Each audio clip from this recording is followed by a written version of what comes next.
Thanks for staying with us. Yes, just before the break, Shankar had to cut me off. So excited. That's because I got lost in Rezal's eyes. You're so... No, actually, that's a bad joke. But yes, coming back to Russell Peters, to bring down such a massive talent, I mean, who is so, in demand, it must have been a challenge. It was a challenge. However, Russell has this thing where he wants to perform all over the world. And before 2012, he tried to come into Malaysia a few times, but was not allowed. We had problems with it. So when the opportunity came, we just worked through it. Malaysia is not used to having big comedy shows, and a lot of people, especially in the authorities, were wondering, what are these guys doing? Who is this guy, Russell Peters? Why is he doing a show in a stadium? How would it impact people in Malaysia? So all these questions were asked. So I had to do several presentations and get the authorities to understand that Russell is here because he's funny and he just wants to make people laugh. Yeah. And there's no agendas, there's no hidden agendas. So that took 3 years. Right. It took a while. It took a while. It took a lot of convincing, but we made it through. And Russell has been here twice. The second round was so much easier.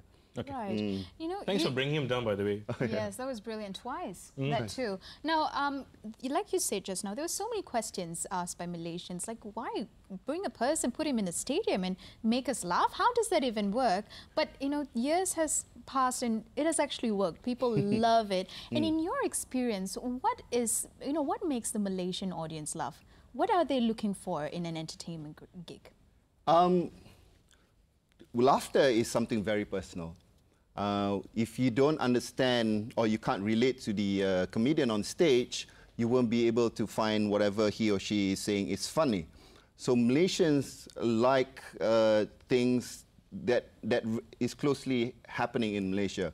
So in that sense, right, local comedians can deliver a lot of jokes which are funnier than international comedians, simply because they say something that happens to us in our everyday lives. Like double parking, the racial jokes, making diff comparison between Indians, Chinese and Malay. Those are favorites for Malaysians. And relationships is always funny, boyfriend, girlfriend,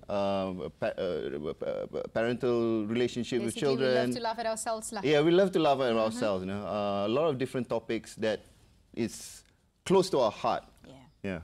But, it comes down to one big factor when you mention that you went big or you go home. Unfortunately, ticket prices come into play. I mean, it's a touchy topic, but when I went for the Russell Peters, it was completely sold out. So how do you justify, that particular amount to, be it an international or a local gig as well? Well, you want to compare local and international. It's like, okay, if Mariah Carey were to come here, would you like to see her or would you like to see someone who is... You see every day. No, it's not who can sing as well as Mariah Carey, but it's not Mariah Carey, Right. Because you want to see the real person. People are attracted and wants to see others who have done well in their lives, who have achieved. So that is why we're so attracted to stars. Stars have done big things, not just in Malaysia and outside. And when they come here, we feel their energy, we want to see them live, and then we want to be inspired by whatever they do. Yes. That is such a really good answer, by the way. Yes, that's fantastic. Now, what do you have lined up for the rest of the year? I see you have brought something with you here. Yes, we have the LOL Fest coming up, and it's actually coming up next week. Oh, sweet. Yeah, sweet. Yeah. We're launching from Monday, and that is, and the whole week we're doing an exhibition on laughter. So you come there, and there's all sorts of different type of art that makes you laugh. It's about humor. And from Thursday till Sunday, we will be having live shows. And especially on Sunday, we have a special show called the Laughathon, where the show is going to be for 6 hours. 6 hours of comedy. So people can come in and out to watch different acts. And leave with tummy aches. Leave with tummy aches, stay as long as you want. or as short as you want to let other people in. And we're recording that, and it's going to be shown on iFlix. Oh, wow. That is really, really cool. Now, you know, Rizal has been talking about this upcoming event. If you want to get a better idea of what it's all about, then have a look. LOL Events brings you a totally outlarious event, LOL Fest, with over 35 amazing comedians from around the world and endless hours of laughter. Join us at Publica from the 27th of July to the 2nd of August. For show info, visit lolfest.my or grab tickets at ticketpro.com.my. LOL Fest, a world of laughter. Wow. Thank you so much, Rizal, for stopping by. Thank you for having me. Thank you for sharing your experience with us. Now, as Shankri mentioned, you can either laugh and make your tummy upset, or you can actually go to a really good place and have some really good food and then feel satisfied with your tummy relaxed. I'm talking about the one and only, it was the Front Door Cafe. It is in Jalan Sultan, of course, in Chinatown, and it's featured on this week's Foodie Guide.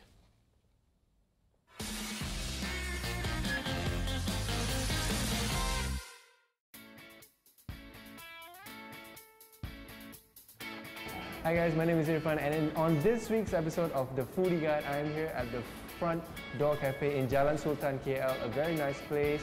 It's quite old school. It's built in 1931, and with me, I have Sarah, one of the partners of the Front Door Cafe. So, Sarah, how are you? I'm fine, thank you. Alright, but coming into this cafe, right, I can see all these bricks and everything. Where did you get the idea of coming up with this place? The bricks were there before me. They were there before I was even born. So, I mean, the front door is itself, like, for you, how do you get the idea to do it? Well, my friends and I wanted to open a cafe. We were talking about it, and then so happened this lot came available. So they were traveling, two of them, they were traveling, and I got this lot. So I texted them and I said, I got us a cafe. We wanted something that is very Instagram friendly lah. Okay. Something, not Instagram friendly, Instagram worthy. Okay. Yeah. So we wanted something that's colorful and just basically looks good on pictures. Okay. Yeah. Talking about Instagram and social media, where can the people find you? Find us on Facebook and Instagram. That's it. We don't have an Instagram account. Okay. It's just people hashtag the Front Door KL. So it's more like a hashtag. Yeah. Hashtag Front Door KL. Yeah. Right. Okay, so I'm quite hungry now. I'm gonna try some food. Right. So I'm gonna try some of the food now. Sandra's gonna make me. Are you gonna cook for me? I will help lah. I will assist. And that's good enough. Alright guys, stay tuned. Alright guys, so we talked about the toast. So I have 5 of them in front of me. Well, they're not named specifically, it's just it goes by number. Like for today, I have number 2, 5, 6, 9, and 10. Okay, so first up, this is sandwich or toast number 2, which is filled with cream cheese, sauteed mushroom, asparagus, and hard-boiled egg. Interesting combination. Let's see how it tastes like. Cream cheese and toast is basic, it's classic. Asparagus, it adds to the crunch of it. Sauteed mushroom fills the flavor, and the egg. Any toast could be incomplete without the egg. Alright, very nice. They have pesto, chicken, grilled chicken, and caramelized orange slices. Alright, I've never had chicken and orange and pesto all together on a toast. So let's see what this brings. I kid you not, this is one of the most refreshing toasts I ever had. Alright, on to the next toast, which is the number 6. This one they have melted mozzarella cheese, all-time favorite. Apple, slices of green apple, salted caramel, and almonds. Now, I don't know what this is going to bring, but I'm just, after the number 5, just got to try this one. The sourness of the apple, a bit of it, and then the sweetness of the caramel, and the milkiness flavor of the cheese, the cheesiness of the mozzarella together with the toast. Amazing, amazing flavor indeed. One more bite. By far, my favorite. Alright guys, next is toast number 9. Well, you can see a basic toast, cream cheese and egg, but there's a surprise. Ta-da! Avocado slices. You know, I feel like a homemade toast, like your mom made for you every Sunday morning. It's just so nice. The last but not least, the one that caught my eye when I look at the menu, caramel banana toast. Caramel banana toast. You can imagine how sweet it is. But I don't know, I just have to try it. So I'm a sweet tooth, so. And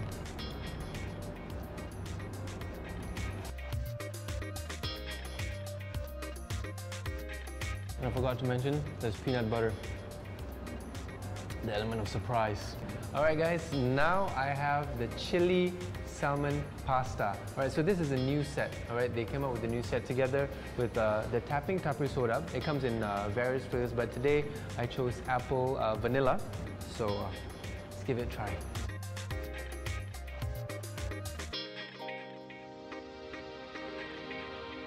So it's light, and then you can feel the smokiness of the salmon.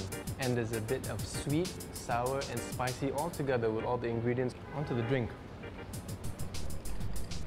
Again, this is the apple vanilla from tapri soda.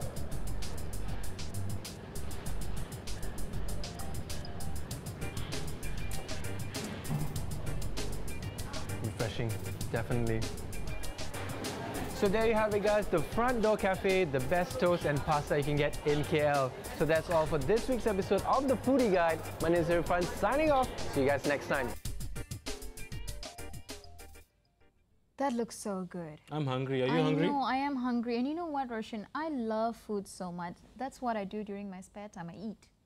Oh, which That's is good not to know. good. But our next guest, they have a little more intellectual things that they do during their spare time. So if you are a teenage boy trying to navigate the pitfalls of secondary school, and it's all the usual suspects of life, exams, friends, growing pains. Very painful. And if you have any free time at all, you'd probably plonk yourself in front of the telly to channel surf, which is exactly what our next 3 guests do. But it's not the usual entertainment and fluff that interests them. We'll find out exactly what they watch when we speak to our 3 guests, who are the team that won the Asian Schools Debating Championships 2015 from Malaysia's own SMK Sri Permata. We have in the studio Siddharth, Kishen and Roshan. Wow. So it'll be Siddharth on the far right, Kishen in the middle, and Roshan on the far left. To me, of course. I mean, first and foremost, congratulations. That is unbelievable to be crowned champions of Asia. Could you just tell us what that was like? I mean, it must have been something unbelievable. Yeah, it was a very suspenseful moment. Post the debate, judges have a certain period of time to decide. And at that point in time, we had an odd number of judges. So even when they announced the decision, it was a split decision between 4 judges to 3 judges. Right. So they had to decide between 2 teams. So it was very suspenseful. And when they did announce the decision, it was very But how many schools did you have to compete with? I mean, it must have been a lot because it's Asia. Yeah, we had over 40 schools from all around Asia. So we had to go up against them in the preliminary rounds, and then we had to meet them again in the knockout rounds, all the way to the finals. Right. Okay, and what was your topic in your finale? And what was some, maybe a short summary of your winning points? So for the finals, the topic was assuming the technology exists. This house would forcibly digitize the consciousness of geniuses so we could use them. They sort of become immortal. So a short summary of it was that we made it akin to slavery if you took away someone's consciousness without their consent or permission. And then we ran that case. We were opposing motion. Siddharth, could you speak English again? Because you completely lost me. I can't understand this. It was too intense. What he's saying is that he wants to make Einstein live forever. Right? Digitize Einstein, but what would be, it would be of no use if he has no conscience. I'm trying to translate. Shankri, wow, were you a part of the debate team? I mean, I am. How did you guys pick the topic in the first place? Because that sounds really intense for someone like me, at least. Roshan? Yeah, we have, they gave us a list of topics actually. They gave us 3, and we have to rank them accordingly based on our preference. And the one that we least prefer will be vetoed. so we will not debate that motion. And then we compare it with the opposing team. So we were on team opposition, they were on team government, and we decided the motion there. So as of that point, we had decided this motion as it was something we liked, at the same time would have been an interesting debate. Oh, brilliant. Now, how did you prepare for it? What was some of your reference material? I think that a lot of the time, the motions are given at that point in time. So we have to read up before the tournament, preparation before the tournament starts. We can bring written material or printed material, but we have no access to internet once we're there. So we have to be well-read. If not, our reference material is very limited, like magazines. Speaking about reference materials, Kishen, you took home the Best Speaker and overall Best Speaker of Asia 2015. Wow. Woo. How old are you again, sorry? 15. 15. So in your opinion, with all your experience, what are the benchmarks for a good debater? I think I am far from a good debater. Oh. There are many other people So to humble, that look too. up towards. But I think I owe it a lot to my teammates and the coaches that have allowed me to get this far. We allow and help each other improve during the preparation. This photo right that here was occurs. at Lim Kok Wing, and you also won Best Speaker then. Yes. Yes, you were saying? I think that it all depends on the teammates that you have, and we help each other improve along as we go. But it's important to recognize, or good debaters would recognize, that it isn't about the winning or the prizes, it's about the effort that we put into debating. So we might lose sometimes, but it only helps us in the other opportunities that we get to win. So it's about treating the future debates with respect and determination. I think we are out of a job, Shankari, with the way they're delivering. It's like, so after this break, Shankari and I will be back with these three young gentlemen to talk more about how they are the greatest things to come out of Malaysia in 2015. And we're not debating that. Stay tuned.